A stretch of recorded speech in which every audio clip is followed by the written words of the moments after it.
नमस्कार मित्रांनो आज आपण एकटेपणा, ज्याला इंग्रजीमध्ये लोनलीनेस असे देखील म्हणतो, या विषयावरती चर्चा करणार आहोत। एकटेपणा म्हणजे नेमके काय, एकटेपणा आपण नेमके कशास म्हणावे, एकटेपणाचे होणारे फायदे किंवा नुकसान हे देखील आपण पाहूयात। आणि सर्वात महत्त्वाचे म्हणजे त्याचा आपल्या जीवनावर कसा परिणाम होतो, आणि सर्वात महत्त्वाचे म्हणजे आपण त्यावर मात कशी करू शकतो ते शोधूया।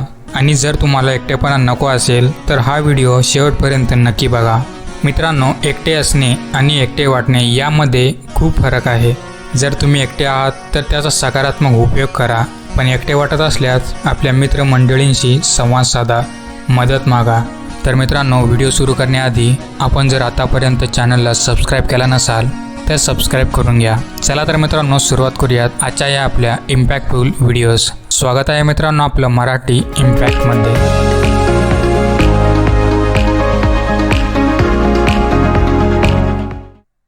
एकटेपणा किंवा एकाकीपणा आपण कशास म्हणावे हे पहा। याचा अर्थ केवळ शारीरिक पद्धतीने वेगळे असणे नाही, तर ही एक मनाची स्थिती आहे। आपल्या आजूबाजूला लोकांनी वेढलेले असतानाही स्वतःला त्यापासून सेपरेट म्हणजे एक प्रकारे डिस्कनेक्ट झाल्याची ही भावना आहे। एका संशोधनात असे दिसून आले आहे की दीर्घकाळ एकटेपणामुळे मानसिक आणि शारीरिक आरोग्याच्या समस्या या उद्भवू शकतात। 2015च्या एका हॉल्ट लंस्टॅट स्टडीमध्ये असे दिसून आले आहे की सोशल आयसोलेशन आणि लोनलीनेस धूम्रपान किंवा लठ्ठपणाच्या परिणामांप्रमाणेच आहे। यामुळे मनुष्याची मेंटल स्थिती फारच बिघडते। एकटेपणा ही केवळ भावनिक अवस्था नाही, त्याचा आपल्या शारीरिक आरोग्यावरही परिणाम होतो। तर आपण विस्तारामध्ये पाहूयात की एकटेपणा काय असतो। एकटेपणा ही एक जटिल म्हणजे कॉम्प्लेक्स अशी अवस्था आहे, जी केवळ सामाजिक संवादात सामील होणे नाही तर त्या पलीकडे जाते। ही एक खोलवर वैयक्तिक अनुभूती आहे, ज्यामध्ये रिक्तपणा, वेगळेपणा आणि इतरांपासून असलेल्या तुटलेल्या अनुभवांचा समावेश असतो। आपल्यापैकी बरेच सारे लोक हे एकटेपणा आणि एकटे असणे यांची तुलना करतात, परंतु त्यांना हे समजणे महत्त्वाचे आहे की गर्दीत किंवा जवळच्या नात्यामध्ये देखील कोणी एकटे असल्यासारखे वाटू शकते। याचा अर्थ असा नाही की ती समोरची व्यक्ती एकटी आहे। हा फरक अधोरेखित करतो की एकटेपणा हे आपल्या संबंधाच्या गुणवत्तेबद्दल आहे, त्यांच्या संख्येबद्दल नाही। जेव्हा व्यक्तींना वाटते की त्यांच्या सामाजिक गरजा पूर्ण होत नाहीत, तेव्हा त्यामुळे असंतोष आणि भावनिक वेदनांची गंभीर भावना निर्माण होऊ शकते। अर्थपूर्ण संवादांचा अभाव, आपणास गैरसमज झाला असल्यासारखे वाटणे किंवा सामाजिक तिरस्कार यासारख्या अनेक विविध घटकामुळे आपल्याला कुठेतरी एक प्रकारे ब्रेक झाल्यासारखी भावना वाटू शकते। हे पहा, एकटेपणा दीर्घकाळसुद्धा असू शकतो। तर दीर्घकालीन एकटेपणा हा असा असतो, जर त्याकडे आपण दुर्लक्ष केले तर त्याचा मानसिक आणि शारीरिक आरोग्य दोन्हीवर मोठा विपरीत परिणाम होऊ शकतो। यामुळे डिप्रेशन, चिंता आणि महत्त्वाचे म्हणजे आपली स्मरणशक्ती ही कमी होत असते। यासारख्या समस्या आपणास निर्माण होऊ शकतात। भावनिकदृष्ट्या यामुळे कमी आत्मसन्मान, वाढलेला ताण आणि सर्वव्यापी दुःखाची भावना निर्माण होऊ शकते। शारीरिकदृष्ट्या दीर्घकालीन एकटेपणामुळे हृदयविकाराचा धोका वाढतो, आपली रोगप्रतिकारक शक्ती कमी होते आणि लवकर मृत्यूही मनुष्यास येऊ शकतो। एकटेपणा ही परिस्थितीशी संबंधित अनुभूती नसून मनस्थिती आहे, हे आपणास समजले पाहिजे। एकटेपणा ओळखून त्याकडे लक्ष देऊन व्यक्ती त्यांचे सर्वसाधारण कल्याण सुधारण्यासाठी आणि समाधानकारक सोशल बॉन्ड निर्माण करण्यासाठी पावले उचलू शकतात। एकटेपणाचा लोकांवर सकारात्मक आणि नकारात्मक दोन्ही प्रकारे परिणाम होऊ शकतो। तर मित्रांनो, आता आपण पाहूया की कशा पद्धतीने याचा सकारात्मक प्रभाव हा आपल्या जीवनावरती पडत असतो। हे आपण काही फायद्यांच्या माध्यमातून आपणास समजू शकेल। तर चला तर पाहूयात, आपण फायद्यांपासून सुरुवात करूयात। एकटेपणा आपण जर तसे पाहायला गेलो तर एकटेपणा असे वाटेल की ही काही वाईट गोष्ट नाही। यामुळे स्वतःचा विचार करण्याची एक आपल्याला मौल्यवान संधी मिळालेली आहे। या एकटेपणाच्या क्षणामध्ये लोक अनेकदा आत्मचिंतन करतात, ज्यामुळे स्वतःला मनामध्ये जास्ती खोलवरती जाऊन आपणास विचार करता येतो, विचार करण्याची संधी मिळते। या विचार करण्याने लोकांना त्यांचे जीवन, मूल्ये आणि ध्येय यांचे मूल्यांकन करण्यास मदत होते, जे व्यक्तिगत विकासासाठी अत्यंत आवश्यक असते। आपण जर इतिहासामध्ये पाहिलात तर अनेक प्रसिद्ध कलाकार, लेखक आणि विचारवंतांनी एकटे असताना त्यांची सर्वोत्तम कलाकृती निर्माण केली आहे। यामुळे आपणास विचार करण्यासाठी वेळ मिळतो आणि त्याच्यामुळे आपण घरी किंवा कुठेही एकटे असाल तर त्यामुळे आपण क्रिएटिव्ह विचार करू शकतो, आपणास पुरेसा वेळ मिळतो।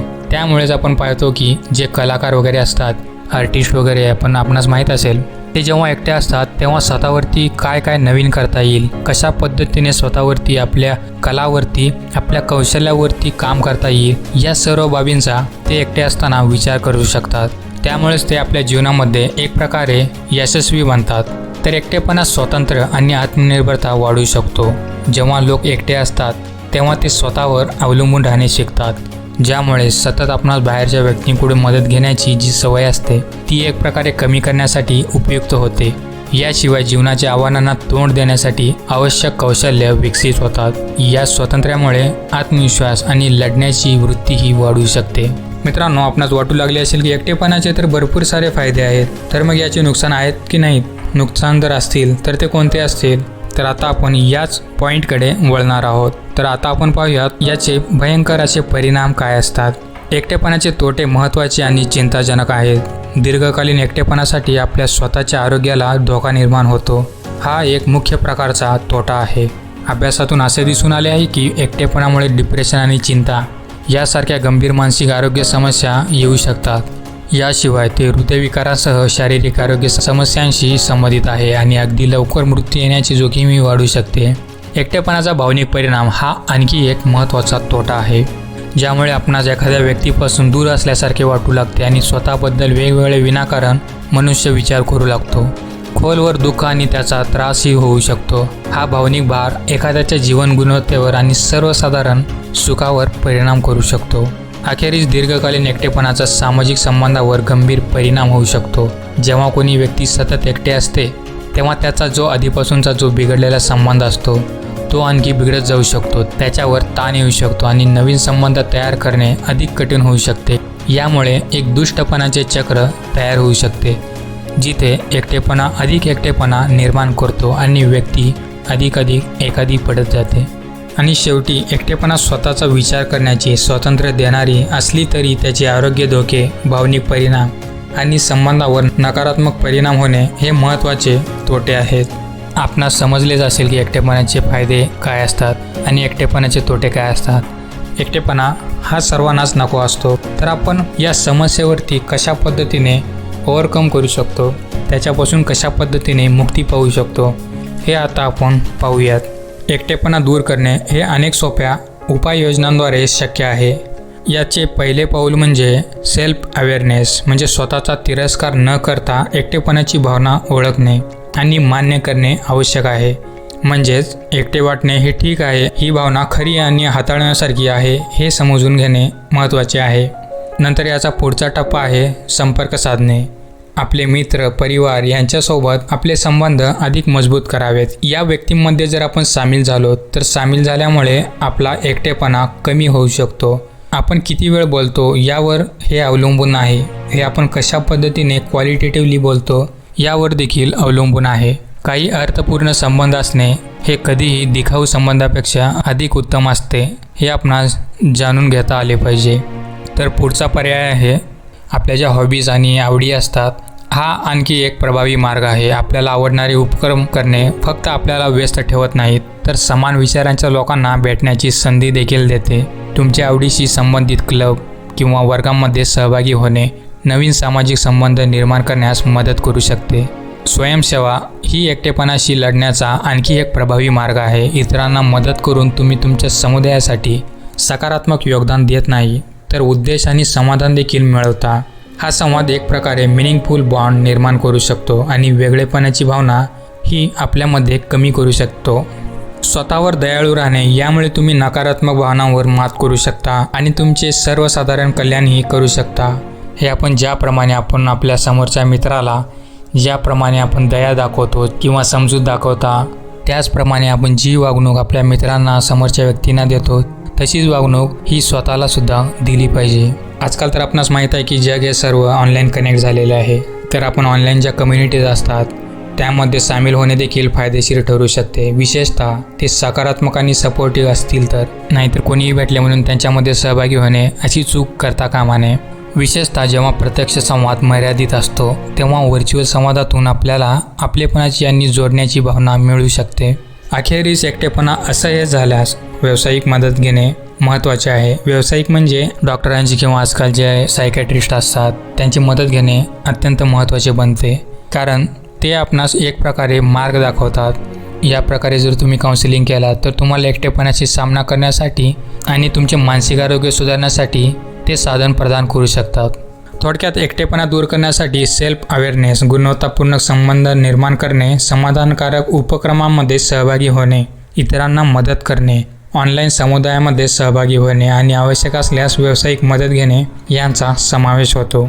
अशा पद्धतीचे प्रत्येक पाऊल अधिक समाधानकारक जीवन जगण्यासाठी योगदान देते। लक्षात ठेवा, एकटेपणा भेदभाव करत नाही। याचा परिणाम ज्या मोठमोठ्या कंपनीचे CEOज असतात किंवा सेलिब्रिटीज, बिझनेसमॅन आणि दैनंदिन लोकांवर यांचा परिणाम होतो।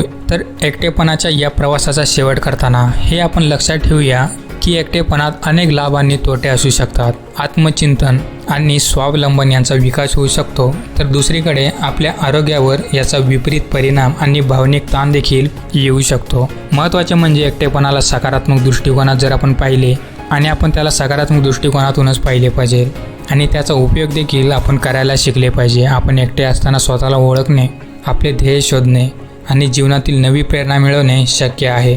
परंतु आपल्याला कधीही मदतीची गरज वाटल्यास आपल्या जवळच्या लोकांकडे किंवा तज्ज्ञांकडे नक्कीच मदत मागायला हवी।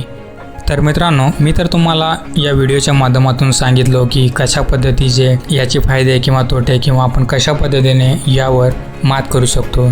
जर तुमच्याकडे देखील काही सॉलिड उपाय असतील तर तुम्ही मला नक्की कमेंट बॉक्समध्ये लिहून कळवा। मित्रांनो, व्हिडिओ शेवटपर्यंत पाहिल्याबद्दल आपले धन्यवाद। व्हिडिओ जर आपणास आवडला असेल तर व्हिडिओला एक लाईक नक्की करा आणि चॅनलला सबस्क्राईब केला नसाल तर आत्ताच करून टाका। तर भेटूयात मित्रांनो अशाच एका प्रभावी व्हिडिओसोबत। तोपर्यंत नमस्कार, धन्यवाद।